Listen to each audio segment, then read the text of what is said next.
A gente vai continuar agora a nossa aula 3 aqui, de modelagem de sistemas elétricos e mecânicos, né? Então a gente já apresentou toda a teoria de modelagem, né? E a gente começou a fazer alguns exemplos de sistemas elétricos principalmente, né? Agora a gente vai passar de volta, né, para sistemas mecânicos e voltar a fazer alguns exemplos de modelagem, né, aplicando toda aquela teoria que a gente já analisou anteriormente, né? Então, aqui nesse slide, eu estou colocando as principais hipóteses simplificadoras que a gente vai adotar na maioria dos casos para sistemas mecânicos, né? Isso aqui não é uma regra, né, para todo e qualquer sistema, mas, de modo geral, a gente vai utilizar essas hipóteses aqui para os nossos sistemas. Eu sempre recomendo, assim, a cada exercício que você estiver resolvendo, a cada sistema que você estiver analisando, enunciar essas hipóteses, né, antes de resolver o problema, para entender exatamente o que você está simplificando no seu modelo matemático, né? Então isso é uma etapa importante.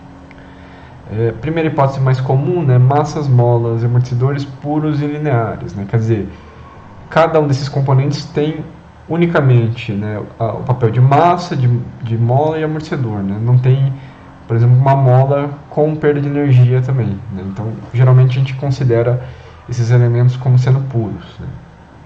Lineares no sentido de que os deslocamentos, as respostas são pequenas o suficiente para que as leis que a gente analisou anteriormente sejam válidas, né? Segunda hipótese comum aqui, né, quando a massa translada, seu movimento ocorre em apenas uma direção, né? Então, normalmente quando a gente desenhar uma massinha nos nossos modelos, ela só vai transladar numa direção.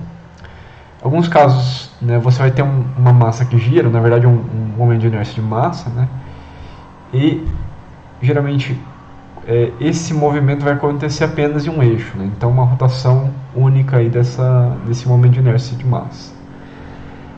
Na maioria dos casos também a gente vai considerar condições iniciais nulas, né?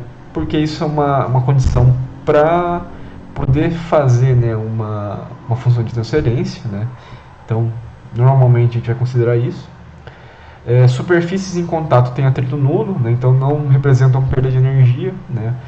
Mas, de novo, isso aqui não é uma regra geral, né? Em alguns casos que a gente vai fazer de exemplo aqui, a gente vai ter superfícies em atrito, né? Mas muitas vezes a gente vai representar esse atrito, né, essa perda de energia, a partir de um amortecedor equivalente, tá? E grandezas têm variações pequenas, de modo a manter o comportamento linear, né? Então, essa última hipótese é justamente para validar, né, os modelos lineares de massa, mola e amortecedor que a gente está utilizando aqui.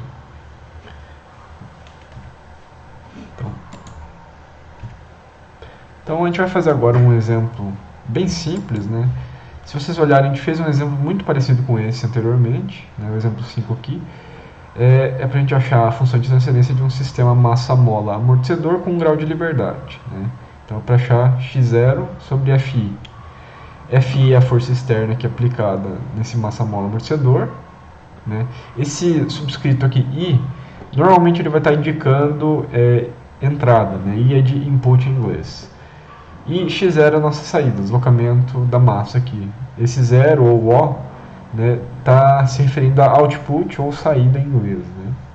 Então a gente tem um amortecedor aqui B e uma rigidez K nesse sistema, né?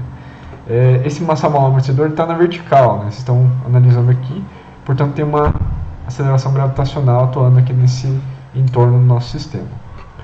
Eu coloquei uma questão aqui para pensar, né? Depois a gente volta nisso aqui, mas uma pergunta aqui, né? O sistema ao lado, se rotacionar 90 graus, né, você virar ele 90 graus, considerando o movimento horizontal do mesmo, terá Ft diferente da calculada no exemplo 5, né? Então, imagine que você virou esse sistema 90 graus. Será que ele teria exatamente a mesma Ft? Né? É mais para pensar a respeito. Então agora a gente vai no nosso quadro para fazer a solução desse exemplo, né? Então a gente tem o nosso massa-mola amortecedor aqui, né? Amortecimento B, rigidez K, deslocamento de saída x0, né? Positivo para cima, força externa Fi, positivo para cima também. E a gente tem também como condição aqui essa aceleração gravitacional, cujo módulo é 9,8 metros por segundo quadrado. Então, coloquei as hipóteses simplificadoras já, só para a gente economizar tempo no vídeo aqui. Né? Primeiro de tudo, mola e amortecedor são puros e lineares, né? Deslocamentos pequenos, né, para garantir linearidade no nosso sistema. Massa pura, rígida e constante, né? Essa massa não deforma, ela é constante, né? Então a gente pode aplicar a segunda lei de Newton no jeito mais simples dela. Condições iniciais nulas, então deslocamento e velocidade inicial dessa massa são nulos nesse caso. Perda de energia unicamente no amortecedor, né? Então não tem interação da massa, por exemplo, com o ar ao redor, né? Não tem nenhuma força aerodinâmica que está atuando nessa massa nesse caso. E a oscilação que a gente vai estar quantificando, que é o x0 aqui, o deslocamento x0, ele é em torno do ponto de equilíbrio do nosso sistema, né? Então, imagine que esse massa-mola está inicialmente parado, o x0 vai ser em relação a essa posição parada aí da massa. Primeira etapa, então, a gente vai fazer agora, né, os DCLs, né, dos elementos, né? Então, eu peguei o amortecedor B e a mola K e eu isolei aqui. Depois a gente vai fazer os DCLs da massa também, né? Eu separei aqui só por conveniência, vocês já vão entender por quê.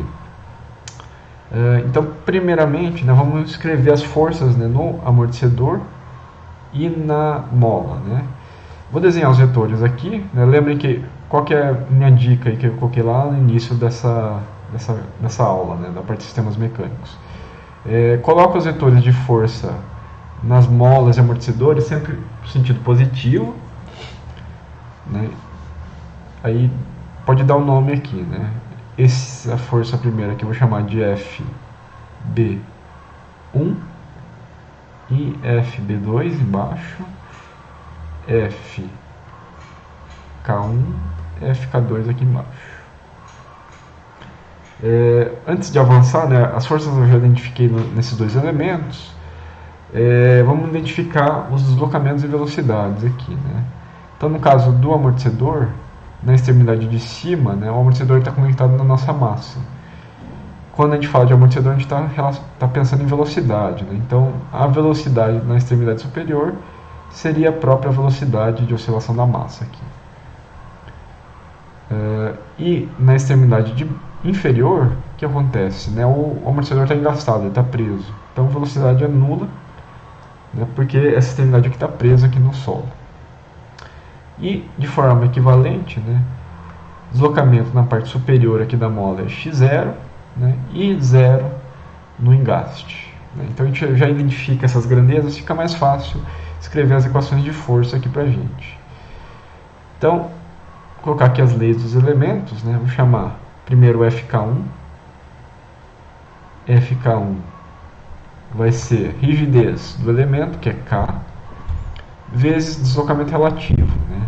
No caso, x0 menos 0. Né? Sempre é o deslocamento naquela extremidade menos o deslocamento na outra extremidade. Portanto, isso aqui vai dar kx0. O FK2, a gente não vai precisar dele na verdade, mas eu vou deixar escrito aqui, né? Ele vai ter que ser o negativo do FK1, né? Então, é menos kx0. Se você usar a lei de Hooke, você acha isso aqui também, com esse sinal negativo, sem problemas. E a gente tem um amortecedor, né? FB1 vai ser B vezes x0 ponto menos x0, menos 0, né? Que é igual a B x0 ponto.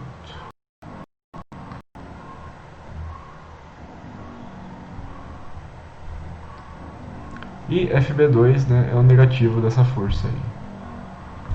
Menos B x0 ponto. Certo?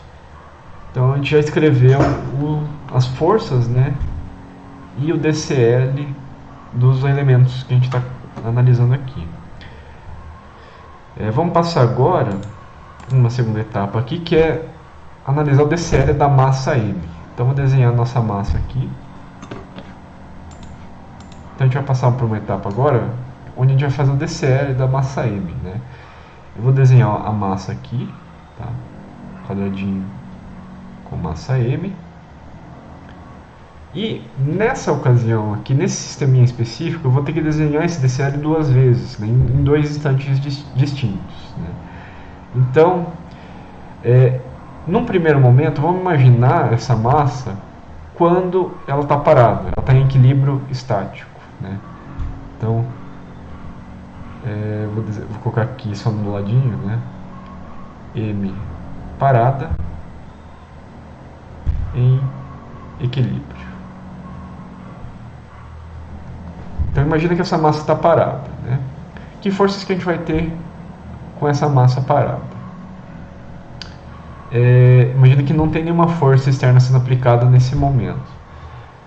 Que força que a gente vai ter aqui? Né? Primeiro de tudo, né? Como a gente tem uma massa, né? A gente sempre vai ter força peso. Né? Vou chamar aqui de W. Então a massa está parada, tem a força peso. Que outra força que a gente tem aqui? Estou pedindo para a gente imaginar que não tem essa força externa atuando nesse momento, né? Que ela está parada e tudo mais. Se só tiver essa força peso, o que acontece com essa massa? Ela vai cair em queda livre. Né? Então tem que ter uma outra força atuando para equilibrar esse peso, certo? O que está atuando aqui? Né? A gente tem essa massa apoiada numa mola e no amortecedor. O amortecedor vai estar fazendo uma força? Não. O amortecedor só faz força contrária ao movimento quando está tendo velocidade. No caso aqui, a gente está considerando a massa parada. Então, o amortecedor não está fazendo força contrária. A mola, no entanto, ela tem uma força contrária aqui. Né? Então, vou chamar isso aqui de F da mola. No caso, estático. F mola I. O que isso aqui está dizendo para a gente? Quando o sistema está parado, o que segura a massa a ficar parada e não cair em queda livre? A própria mola. Né? Ela mantém o nosso sistema paradinho aqui. No caso geral, no caso onde a gente está tendo movimento, né? Então vou chamar aqui caso dinâmico, que é o caso que a gente está tentando modelar de fato. A gente tem a massa ali, tem a força externa que chamamos de Fi, e o que mais que a gente vai ter? A gente vai ter menos Fk1, que a gente analisou anteriormente, né? A reação da mola que a gente calculou antes, menos Fb1, certo? A gente tem mais uma força aqui, né? Continua tendo força peso, né? Vou desenhar aqui em cima só por causa do nosso espaço, né? Continua tendo a força peso para baixo, aqui conforme a orientação da aceleração gravitacional. E o que mais que a gente tem? A gente tem essa força da mola, no caso estático, segurando aqui nosso sistema, né? Não deixando ele cair em queda livre. Então, essa parte aqui do nosso modelo, né, do nosso DCL, que é a força da mola estática e a força peso, elas vêm ali daquela análise no caso parado. Tá? Isso aqui vai ser importante porque a gente já vai enxergar isso. Então, entendam isso. Né? Quando a massa está parada, o que a gente tem atuando nessa massa? Apenas a força peso e a força da mola equilibrando essa força peso, né? Mantendo a massa parada. No caso dinâmico, a gente vai colocar todas as forças, né? Força de entrada, força de reação da mola, força de reação do amortecedor e a força da mola estática, que mantém a mola centrada, parada numa posição de equilíbrio, e a força peso que está levando essa massa para baixo, né? Ou que levaria essa massa para baixo, na verdade. Então vamos aplicar a segunda lei de Newton aqui. Primeiro, vamos analisar no caso com a massa no caso estático, no caso onde ela está parada.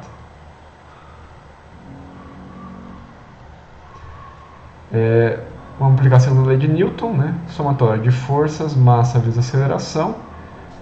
O caso estático, né, o nome diz, ele está parado, então não tem aceleração aqui. Então a aceleração é nula. E o que a gente vai ter aqui, né? Vai ter como forças externas, né, a força da mola e a força peso igual a zero. A força da mola aqui seria o quê? Rigidez dessa mola vezes que eu vou chamar aqui de deslocamento x estático. O que é esse x estático? É o deslocamento da massa que ela teve que assentar, né, para manter a massa em equilíbrio. Tá? E menos força-peso aqui, menos mg igual a zero. O que a gente conclui aqui é que esse K vezes x estático é igual à própria força-peso. Isso aqui vai ser interessante para a gente analisar daqui a pouco. Né? Então, isso aqui é meio óbvio, né? Quer dizer, a força da mola está equilibrando o próprio peso da massa. Né? Por isso que as duas componentes têm módulo igual. Agora vamos analisar isso aqui no caso geral, caso dinâmico. Vamos usar aquele DCL segundo que a gente colocou e fazer o equacionamento. Somatório de forças, massa vezes aceleração. Agora a gente tem aceleração, né? Que forças que a gente tem aqui, né? A gente tem força da mola estática, né? Tem o peso. A gente tem força externa Fi. A gente tem menos a força K1 da mola, que a gente equacionou anteriormente, né? A força de reação da mola, menos FB1 do amortecedor. E tudo isso, né, é igual a massa vezes a aceleração do nosso sistema, que a gente está chamando aqui de x0, 2 pontos no caso. O que acontece, vou deixar numa cor bem chamativa aqui, só para deixar isso bem claro. O que acontece com esse termo aqui? Força da mola menos peso, né, que está aparecendo no nosso sistema. A gente já analisou isso, né, e a gente já entendeu que esses dois componentes aqui são iguais. Né? Como a força da mola é igual a peso, né, isso implica que esse termo aqui, um menos o outro, é igual a zero. Né? De onde que vem isso? Vem dessa equação que a gente analisou anteriormente. Né? Por que isso dá zero? Porque essa força estática da mola, ela equilibra justamente a força-peso. Né? Para equilibrar, as duas têm que ser iguais. Né? Portanto, esses dois termos vão sair da jogada aqui para a gente. Então, a gente pode ignorar isso. O que a gente vai ter simplesmente? Né? Força de entrada, Fi, menos Fk1, que é menos Kx0, menos Fb1, que é menos Bx0 ponto. Tudo isso é igual a massa vezes a aceleração x0. Né? Vamos reorganizar essa equação deixando as variáveis de saída na esquerda, né? Mx0, 2 pontos, mais Bx0 ponto, mais Kx0, igual a força de entrada.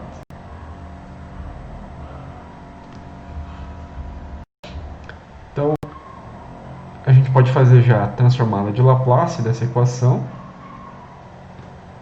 E a gente vai ter então x0 maiúsculo, ms quadrado, mais bs mais k. Tudo isso é igual a fi maiúsculo. Portanto, nossa função de transferência seria x0 sobre fi de s é igual a 1 sobre ms quadrado mais bs mais k, né? Só isolando nossa relação saída-entrada. Se a gente quiser deixar isso no formato padrão, que a gente está chamando aqui, o que eu faço? Eu faço com que o numerador tenha o termo de ordem 0 de s igual a 1. Né? Então eu posso dividir pela rigidez no numerador e no denominador. E a gente tem a nossa FT no formato padrão aqui. O exemplo não pedia, mas em muitos casos é interessante fazer isso, né? Então a gente tem no numerador 1 sobre rigidez, 1 sobre K, dividido por S quadrado sobre K sobre M, mais B sobre K vezes S, mais 1. E essa é a nossa FT aqui. Né? Então a gente pode voltar lá para os slides, né, e conferir essa resposta. Né? Então aqui a gente tem a nossa resposta, né, 1 sobre K sobre S quadrado dividido por K sobre M, mais B sobre K, S mais 1. Né? Exatamente a função de transferência que a gente obteve. E aqui eu estou comparando isso com a forma padrão, né, de um sistema de segunda ordem. Né? Se você olhar aqui, a gente caiu exatamente nessa FT de segunda ordem. Então, o ganho da função de transferência, o casão, é igual a esse 1 sobre rigidez aqui. Frequência natural ao quadrado é esse termo K sobre M, portanto, ômega n é raiz de K sobre M de novo. E esse termo B sobre K, ele é essa razão 2 zeta sobre ômega n. Né? Se você fizer a análise aqui, né, a gente tem ômega n igual a raiz de K sobre M, nossa frequência natural não amortecida, ganho da FT é 1 sobre a rigidez, e razão de amortecimento zeta, ela é B sobre 2 raiz de K sobre M, Km. Né? Então a gente tem nossa função de transferência aqui desse exemplo. Né?